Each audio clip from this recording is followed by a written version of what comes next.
So the question is, what led to the Pueblo Revolt? And there were several instances that catapulted the revolt of 1680. One was obviously the slave labor and enslavement of native peoples to work, building churches, building homes, and having to grow new crops to feed an army. One man is credited as the leader of the revolt, and we know him as Bope, which means ripe pumpkin in Tewa. And it's known that he orchestrated the events leading up to the revolt. So he actually met with all the Pueblos in helping to create a plan of attack and a takeover of the Spanish Empire at that time. It's known that he was around 50 years old. We know he was a very religious and spiritual man, also based on his name and his clan lineage, which is a summer person from Okewenge, which is very significant to really have that name and that role and title.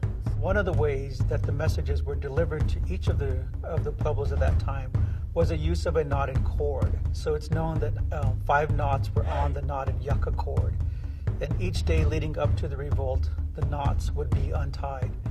And the last day that the knot would be untied would be the start of the revolt, where all the tribes would plan an attack in Santa Fe. And so on August 10th, all the Pueblos ensued a plan of attack at the Santa Fe Plaza, and actually at the Palace of the Governors is really one of the main sites where buildings were destroyed, churches were burned. There was fatalities on both sides, Spanish and Pueblos. And what ultimately drove the Spanish out was the cutoff of the water sources. And the Spanish retreated and left Santa Fe down to El Paso area.